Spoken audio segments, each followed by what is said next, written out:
दोस्तों ये बात 13 जनवरी 2026 की शाम की है। एक शख्स मोटरसाइकिल लेकर बाजार जाता है ताकि वो घर का सामान लेके आ सके। अब ये शख्स जो है नहर की बगल से गुजर रहा होता है, तभी इसे वहाँ पे एक 15 साल का लड़का मिल जाता है। वो इसकी गाड़ी रुकवाता है, इससे बात करने लगता है। तभी अचानक से क्या होता है दोस्तों, एक और शख्स झाड़ियों में छुपा होता है। वो निकल के आता है और पीछे से जो मोटरसाइकिल पे बैठा हुआ शख्स था, इसके सर पे जोर से लाठी मारता है और जोर जोर से मारने लगता है। जो मोटरसाइकिल वाला शख्स था वो जमीन में गिर जाता है, वो तड़पने लगता है। इतनी ही देर में 15 साल का लड़का क्या करता है, एक रस्सी निकालता है, उसके गले में लपेटता है और जोर से खींचने लगता है। और उसका साथ ही उसके सर में बार बार लाठी मार रहा था, जिसकी वजह से इस आदमी की मौत हो जाती है। फिर ये दोनों लोग क्या करते हैं, इस आदमी की मोटरसाइकिल को उठाते हैं। जो आदमी है वो तो मोटरसाइकिल चलाता है, जिस शख्स में मार पड़ी है उसे बीच में बिठाया जाता है और 15 साल का लड़का उसे पीछे से पकड़ लेता है। वो इसे इस तरह से पकड़ता है कि मानो उसे चोट लगी है और वो उसका इलाज कराने के लिए किसी डॉक्टर के पास जा रहे हैं।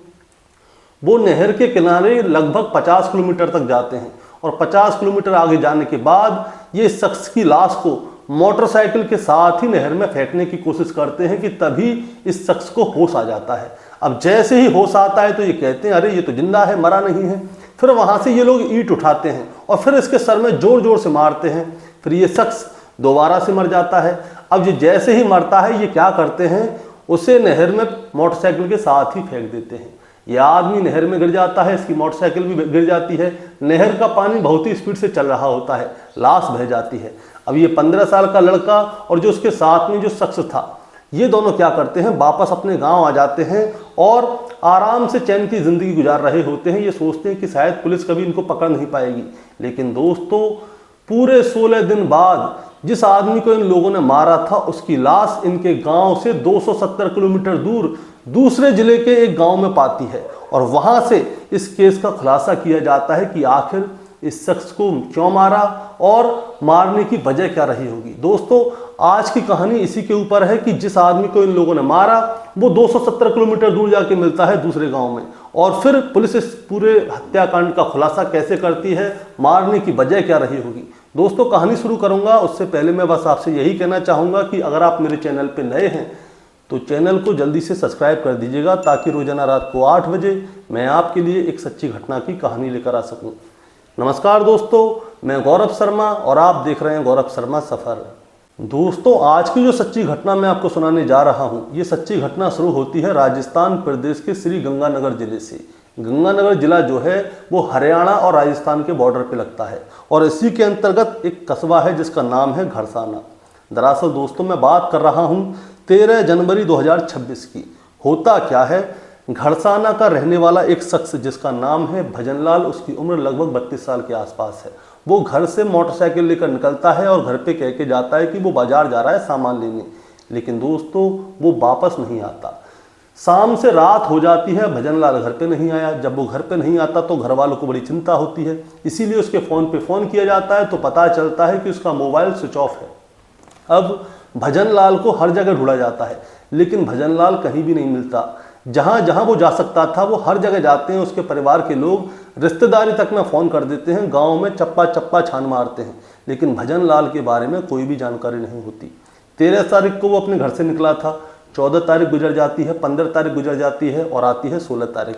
भजनलाल के पिता किशनलाल बहुत ज़्यादा परेशान हो रहे होते हैं कि आखिर उनका बेटा गया तो गया कहाँ। इसीलिए वो क्या करते हैं, 16 जनवरी 2026 की दोपहर में जो उनके नज़दीकी पुलिस स्टेशन है, उसका नाम है Nai Mandi police station, Nai Mandi police station में जाते हैं और वहाँ पे जाके अपने बेटे की गुमशुदगी की रिपोर्ट लिखाते हैं। वो बताते हैं कि साहब मेरा बेटा भजनलाल 13 जनवरी 2026 की शाम को घर से निकला था बाजार जाने के लिए, लेकिन अभी तक वो वापस नहीं आया है। हमने उसे हर जगह देख लिया, उसका मोबाइल भी ट्राई कर लिया, लेकिन उसका मोबाइल भी स्विच ऑफ है।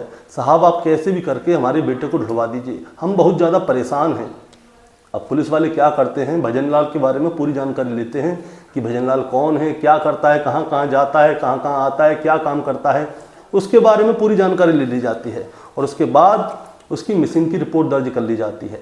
दोस्तों मिसिंग की रिपोर्ट इसलिए दर्ज की जाती है कि अगर कोई बच्चा होता तो किडनैपिंग वगैरह की रिपोर्ट दर्ज की जाती, क्योंकि छोटे बच्चों को तो लोग किडनैप कर लेते हैं। जो वयस्क आदमी है 32 साल का, उसे कौन किडनैप करेगा, मजदूर आदमी है, कारपेंटरी का काम करता है, इसीलिए उसकी जो है मिसिंग की रिपोर्ट दर्ज कर ली जाती है और जो उसके पिता हैं किशन लाल, उनसे कहा जाता है कि आप ऐसा कीजिए, आप अपने स्तर से ढूंढिए और हम अपने स्तर से ढूंढते हैं। इसके बाद जो पुलिस वाले हैं वो क्या करते हैं, घरसाना के आसपास जितने भी थाने हैं, जितने भी ज़िले हैं, उन सभी जगह पे भजन लाल की जो है डिटेल फ्लैश कर देते हैं कि ऐसे ऐसे करके एक शख्स है जो कि हमारे कस्बे से गायब हो गया है, ये अगर कहीं पे मिलता है तो इसके बारे में हमें जानकारी दें। अब क्या होता है दोस्तों, इसको हर जगह ढूंढा जाता है लेकिन ये कहीं नहीं मिलता। भजन लाल के परिवार वाले हार नहीं मानते, वो उसे हर जगह ढूंढते हैं लेकिन वो कहीं मिलता नहीं है। अब दोस्तों होता क्या है, जनवरी के आखिरी हफ्ते की बात है, घर से कुछ ही दूरी पे, लगभग उनके गांव से 50 किलोमीटर दूरी पर इंदिरा गांधी नहर है। इंदिरा गांधी नहर में एक मोटरसाइकिल मिलती है। अब जैसे ही मोटरसाइकिल मिलती है, पुलिस को खबर मिलती है कि ऐसे ऐसे करके नहर में एक मोटरसाइकिल पड़ी हुई है। अब पुलिस वाले आते हैं, मोटरसाइकिल को निकलवाया जाता है, उसके चेस नंबर, उसके नंबर प्लेट से पता किया जाता है कि आखिर ये मोटरसाइकिल किसकी है। तब जाके पता चलता है कि ये मोटरसाइकिल किसी और की नहीं बल्कि भजन लाल की है। अब भजन लाल के पिता को यानी कि किशन लाल जी को फ़ोन किया जाता है, उनको बुलाया जाता है कि देखिए हमें आपका बेटा तो नहीं मिला लेकिन हमें उसकी मोटरसाइकिल मिल गई है, एक बार आप आ जाइए, इसे देख लीजिए कि आपकी बेटे की मोटरसाइकिल है या किसी और की है। अब भजन लाल जी के जो पिताजी हैं वो जाते हैं, मोटरसाइकिल के बारे में शिनाख्त करते हैं, तो वो देखते ही कहते हैं कि हाँ साहब ये हमारे बेटे की मोटरसाइकिल है। अब दोस्तों वो पूछते हैं कि ये मोटरसाइकिल आखिर मिली तो मिली कहाँ। तब जाके वो लोग बताते हैं कि जो इंदिरा गांधी कैनाल है वहाँ पे जो नहर का मार्ग है 465 हेड, उस जगह पे मिली है। अब 465 हेड जो है इनके गांव से 50 किलोमीटर दूर है। ये कहते हैं कि मेरा बेटा वहाँ पे क्या करने जाएगा, इसका तो कोई वहाँ पे काम ही नहीं है। इसीलिए जो किशन लाल जी हैं उन्हें बड़ा डर लगता है कि कहीं उनके बेटे के साथ कुछ गलत तो नहीं हो गया, कहीं उनका बेटा नहर में गिर के डूब के मर तो नहीं गया, या फिर किसी एक्सीडेंट की वजह से वो नहर में गिर गया हो, लाश आगे बह गई हो और बेटे की जो मोटरसाइकिल वो पीछे रह गई हो। इसीलिए जो उनके परिवार वाले लोग हैं वो क्या करते हैं, हार नहीं मानते।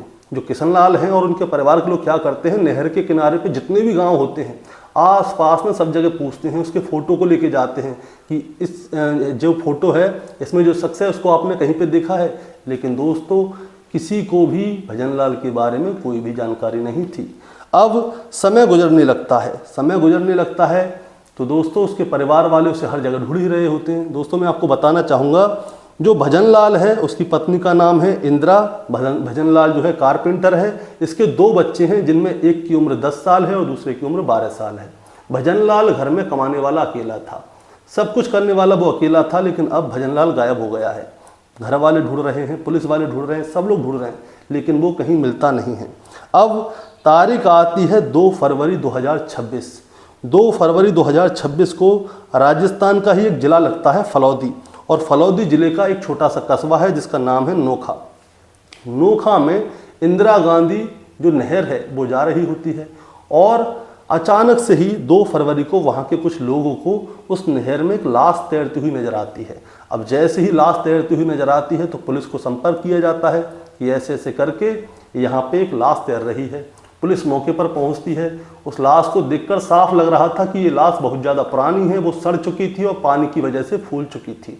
अब पुलिस वाले क्या करते हैं, उस डेड बॉडी को वहाँ से निकालते हैं और पोस्टमार्टम के लिए भेजते हैं।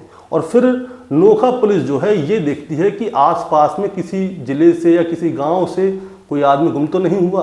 नोखा पुलिस के पास में पहले से ही भजन लाल की एक डिटेल आई हुई थी कि भजन लाल ऐसे ऐसे करके गायब हो गया है। इसीलिए नोखा पुलिस वाले क्या करते हैं, वो सीधे गढ़साना पुलिस से संपर्क करते हैं। वो कहते हैं कि आपने 16 जनवरी 2026 को एक आदमी की डिटेल भेजी थी और हमें आज यानी कि 2 फरवरी 2026 को एक लाश पाई है। आप ऐसा कीजिए, जो भजन लाल है उसके परिवार वालों को एक बार बुलवा लीजिए और इस लाश का जो है शिनाख्त करवा लीजिए, क्योंकि लाश जो है बहुत ज़्यादा सड़ चुकी है, उसका शरीर जो है पानी की वजह से फूल गया है। एक बार आप उन्हें बुलवा लीजिए, क्या पता ये लाश भजन लाल की हो। इसके बाद पुलिस वाले क्या करते हैं, वो सीधे किशन लाल से संपर्क करते हैं और किशन लाल सीधा वहाँ से जाता है गढ़साना से सीधे नोखा। नोखा में जाके वो अपने बेटे की लाश को देखते हैं। चाहे लाश कितनी भी सड़ चुकी थी, कितनी भी पानी की वजह से फूल चुकी थी, लेकिन जो पिता है वो अपने बेटे को एक ही बार में पहचान जाता है कि ये उनका बेटा भजन लाल है। अब जैसे ही वो अपने बेटे को देखते हैं तो उनके पैरों के नीचे से ज़मीन खिसक जाती है और उनका रो रो कर बुरा हाल हो जाता है। वो कहते हैं कि आखिर मेरे बेटे की मौत हुई तो हुई कैसे। अब दोस्तों इतनी ही देर में जो भजन लाल है उसकी पोस्टमार्टम की रिपोर्ट सामने आ जाती है। पोस्टमार्टम की रिपोर्ट से एक खुलासा भी होता है। उसकी वजह यह है कि क्यों पहले सब लोग ये सोच रहे थे कि शायद भजन लाल का एक्सीडेंट हो गया हो या फिर वो गलती से नहर में गिर गया हो और बहता बहता यहाँ तक आ गया 270 किलोमीटर दूर, क्योंकि गड़साना और नोखा की दूरी जो है 270 किलोमीटर दूर है और भजन लाल की लाश गड़साना से बहती बहती नोखा तक पहुँच गई थी। 15 दिन का सफ़र लगा था, 16 दिन में पुलिस ने उस लाश को जब्त कर लिया था। अब इसके बाद क्या होता है, जब पोस्टमार्टम की रिपोर्ट आती है तो उसमें साफ पता चलता है कि जो भजन लाल है उसके गले को जो है रस्सी से जोर से दबा दबा के खींचा गया है और उसी की वजह से उसकी मौत हुई है। और भजन लाल का जो सिर है उसके सिर में कई सारे चोट के निशान हैं। उसे देखकर साफ लग रहा था कि उसके सर में जो डंडा, लाठी या किसी भारी चीज़ से बहुत ही बुरी तरह से उसके ऊपर प्रहार किया गया है, जिसकी वजह से उसकी मौत हुई है, क्योंकि उसकी जो सर है वो बुरी तरह से घायल था। अब जैसे ही गुमशुदगी की रिपोर्ट जो है हत्या में बदलती है तो इसके बाद क्या होता है, नोखा पुलिस जो है 0 FIR दर्ज करती है। वो कहते हैं कि जो लाश है वो गड़साना के रहने वाले आदमी की है। वहाँ से ये पूरा काम शुरू हुआ था, ये कांड है वो गड़साना से शुरू हुआ था, लेकिन नोखा में लाश मिली है। इसीलिए नोखा पुलिस वाले क्या करते हैं, गड़साना पुलिस को इस केस को ट्रांसफ़र कर देते हैं। और जब गड़साना पुलिस को ये केस ट्रांसफ़र किया जाता है, इसके बाद गड़साना पुलिस जो है इस केस की छानबीन करना शुरू कर देती है और फिर जो भजन लाल है उसके परिवार वालों से बात की जाती है। जहां वो काम करता था वहां पे बात की जाती है, लेकिन कोई भी ऐसा क्लू नहीं मिलता कि भजन लाल की किसी ने हत्या की होगी। अब क्या होता है दोस्तों, पुलिस वाले क्या करते हैं, भजन लाल उसके परिवार वालों के नंबर को सभी को सर्विलांस पे डालते हैं, उनकी CDR निकलवाते हैं और एक एक शख्स के बारे में ये जानकारी लेते हैं कि आखिर ये किससे बात करते थे और कितने कितने समय तक बात करते थे और जिस समय पे भजन लाल गायब हुआ था परिवार के लोग कहाँ थे। अब दोस्तों पूरे परिवार में किसी के भी मोबाइल से कुछ भी नहीं मिलता, लेकिन जो भजन लाल की पत्नी है इंदिरा की एक शख्स से बात होती थी। ये जानकारी मिलती है कि इंदिरा जो है किसी से लंबे लंबे समय तक बात करती है और वो उसका पति भजन लाल नहीं था बल्कि उसी के गांव का रहने वाला एक शख्स था। उस शख्स का नाम था प्रभुदयाल। प्रभुदयाल मजदूरी का काम करता है और उससे इंदिरा जो है लंबे लंबे समय तक बात करती रहती है। अब पुलिस वाले क्या करते हैं, जो भजन लाल है उसके परिवार वालों से बात करते हैं कि ये इंदिरा प्रभुदयाल से बात क्यों करती है।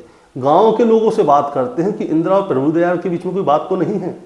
तब जाके पता चलता है कि इंदिरा और प्रभुदयाल का पिछले 2 साल से प्रेम प्रसंग चल रहा है और इसके बारे में गांव में बहुत सारे लोगों को मालूम है। फिर जाके जो इंदिरा के ससुर हैं किशन लाल, उनसे बात दोबारा से पुलिस वाले करते हैं कि आपकी जो बहू है इंदिरा, उसके बारे में एक बात गांव में बहुत ज़्यादा फैल रही है कि इंदिरा का जो है प्रभुदयाल नाम के एक आदमी के साथ में प्रेम प्रसंग चल रहा है, क्या ये सच बात है।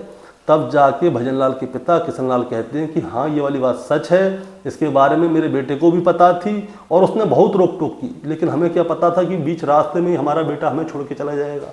अब दोस्तों प्रभुदयाल और इंदिरा को ऐसे डायरेक्ट नहीं पकड़ सकते थे पुलिस वाले, इसलिए उन्होंने क्या किया, प्रभुदयाल की कॉल की डिटेल निकलवाई और ये देखा कि 13 जनवरी 2026 को प्रभुदयाल कहाँ पे था, जिस दिन भजन लाल घर से गायब हुआ था।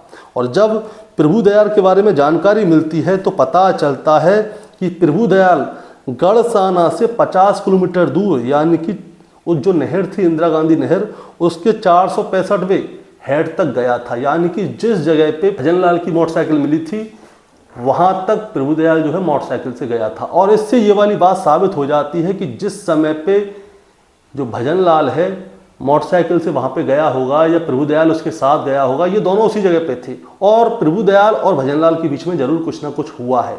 ये वाली बात पुलिस वाले समझ जाते हैं, क्योंकि जिस समय भजन लाल गायब हुआ था वहां पे प्रभुदयाल भी मौजूद था। इसीलिए पुलिस वाले क्या करते हैं, सीधे जाते हैं प्रभुदयाल के पास और उसे गिरफ्तार कर लेते हैं और गिरफ्तार करके उसके साथ सख्ती बरती जाती है। और उसके साथ जब सख्ती बरती जाती है तब जाके पूरी कहानी सामने आती है। अब दोस्तों कहानी क्या थी मैं आपको शुरू से लेकर आखिर तक बताता हूँ। जो भजनलाल है उसकी शादी 7 मार्च 2011 को इंद्रावती से हुई थी। इंद्रावती और भजनलाल की शादी हो जाती है, सब कुछ ठीक चल रहा था। भजनलाल एक कारपेंटर है। शादी के बाद इनको 2 बेटे होते हैं, जिनमें एक की उम्र इस समय पे 10 साल है और दूसरे की उम्र 12 साल है। भजनलाल काम करने में भी अच्छा था, परिवार को देखने में भी अच्छा था और घर को पूरे को अपने को एक साथ लेकर चलता था।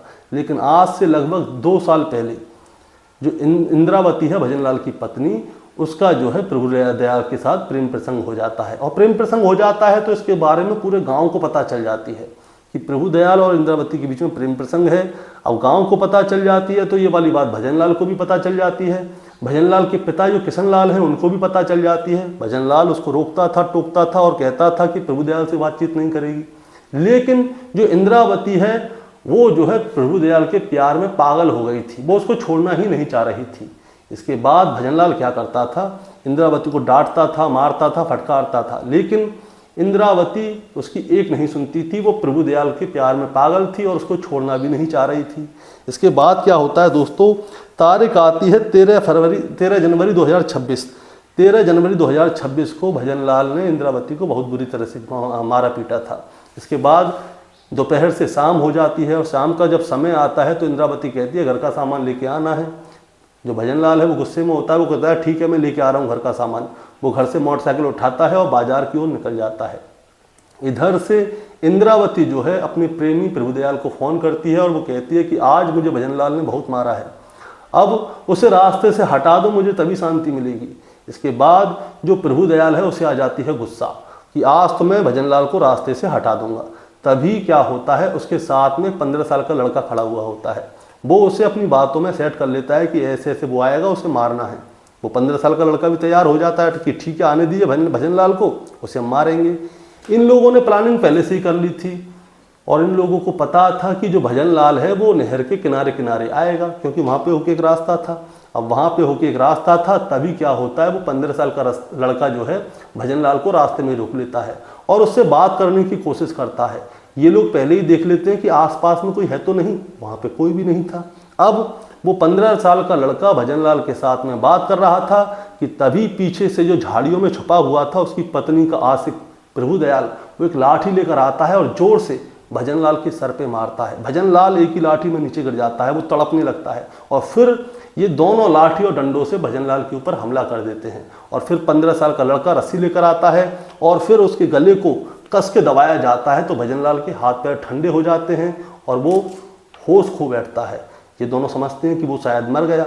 अब ये लोग क्या करते हैं, जो प्रभुदयाल है वो उसकी भजनलाल की मोटरसाइकिल को उठाता है और 15 साल का लड़का क्या करता है, भजनलाल को उठाता है, मोटरसाइकिल के बीच में रखता है और उसे ऐसे बैठा लेता है कि जैसे उसको चोट लगी है, इसे हॉस्पिटल ले जा रहे हैं ये लोग। और फिर प्रभुदयाल क्या है, वहाँ से मोटरसाइकिल चलाना स्टार्ट करता है और वहाँ से सीधे इंदिरा गांधी कैनाल के हेड नंबर 465 तक पहुँच जाते हैं। वो यहाँ से होता है लगभग 50 किलोमीटर दूर। 50 किलोमीटर दूर तक प्रभुदयाल गाड़ी चलाता है और वहाँ पे जब ये मोटरसाइकिल और भजनलाल को नहर में फेंकने वाले थे तभी क्या होता है, प्रभुदयाल को आ जाता है होश। अब जैसे ही भजनलाल को होश आ जाता है, अब जैसे ही भजनलाल को होश आता है तो ये लोग क्या करते हैं, घबरा जाते हैं कि अरे भजनलाल तो जिंदा है, हमने सोचा कि ये मर गया। इसके बाद ये लोग क्या करते हैं, वहीं पे ईंट पड़ी होती है, उस ईंट को उठा के भजनलाल के सर पे जोर जोर से मारना शुरू करते हैं। भजनलाल मर जाता है। इसके बाद ये दोनों उसकी लाश को उठा के नहर में फेंक देते हैं, उसकी मोटरसाइकिल को भी नहर में फेंक देते हैं और वहाँ से आके वापस अपने घर पे आके आराम करते हैं। ये कहते हैं कि मोटरसाइकिल भी बह जाएगी, भजनलाल भी बह जाएगा, ना लाश मिलेगी ना मोटरसाइकिल मिलेगी, तो हमें कोई पकड़ ही नहीं पाएगा। लेकिन हफ्ते भर के अंदर तो मोटरसाइकिल मिल जाती है और 2 हफ्ते में भजनलाल की लाश मिल जाती है। और जब लाश मिलती है तो पुलिस वाले क्या करते हैं, इस पूरे इस केस की इन्वेस्टिगेशन करते हैं और फिर इन्वेस्टिगेशन करके इस केस का खुलासा होता है कि पत्नी के प्रेमी ने ही पत्नी के पति की हत्या की थी। अब उस प्रेमी को भी गिरफ्तार कर लिया गया है, पत्नी को भी गिरफ्तार कर लिया गया है और उस 15 साल के लड़के को भी गिरफ्तार कर लिया गया है। पत्नी और प्रेमी के ऊपर हत्या करने का और सबूतों को छुपाने का और पॉस्को एक्ट इसलिए लगा है कि उन्होंने एक 15 साल के नाबालिग लड़के को भी इस हत्याकांड में शामिल किया था। ये 3 केस लगे हैं 3 धाराएं लगी हैं और भी कई सारी धाराएं लगनी अभी बाकी हैं। इन दोनों को जेल भेज दिया गया है। 15 साल के लड़के को भी गिरफ्तार कर लिया गया है, उसे भी जेल भेज दिया गया है। लेकिन दोस्तों, इस कहानी को सुनाने का मतलब आपको परेशान करना या विचलित करना बिल्कुल नहीं है। बस आपको बताना है और जताना है। बताना जताना ये है कि उसकी शादी को लगभग 12 साल हो गए थे, 12 से 13 साल हो गए थे। 13 साल के बाद उसे गांव का ही एक शख्स पसंद आ जाता है। बच्चे बड़े बड़े हो रहे थे और उसे वो शख्स इतना ज़्यादा पसंद आ जाता है कि उसे छोड़ना नहीं चाहती थी। पूरे गांव में नाम हो गया था, पति को पता था, ससुर को पता था। इसके बाद जब पति उसे डांटता फटकारता था तो उसने कहा कि मेरे पति को मार दो। उसके आशिक ने उसके पति को मार दिया। अब क्या हुआ? प्रेमिका मिल गई? नहीं मिली, ना उसे कोई प्रेमी मिला। और जो 2 बच्चे हैं वो भी अनाथ हो गए, क्योंकि बाप मर गया, माँ रहेगी जेल में, और जेल से अगर वो छूट के भी आ गई तो जो उसके ससुरालियाँ हैं वो एक्सेप्ट नहीं करेंगे। दोस्तों, कहना बस यही है कि अगर उसे इतना ही प्यार था अपने प्रेमी से तो पति को मारने की क्या जरूरत थी? अपने पति को डिवोर्स दे देती पति के और अपने प्रेमी के घर पे चली जाती। लेकिन नहीं, उसने शॉर्टकट अपनाया कि पति को मार देती हूँ और किसी को पता भी नहीं चलेगा। लेकिन जब पुलिस वाले अपना काम करते हैं तो वो सबूत की खाल की बाल और बाल की खाल को भी निकाल डालते हैं। इसके बाद अब इन लोगों को गिरफ्तार कर लिया गया है। अब दोस्तों, आपका क्या कहना है इस कहानी के बारे में? आप जरा हमें कमेंट में बताएं। चैनल पे नए हैं तो सब्सक्राइब करके जाएं ताकि रोजाना रात को 8 बजे मैं आपके लिए एक सच्ची घटना की कहानी लेकर आ सकूं। नमस्कार।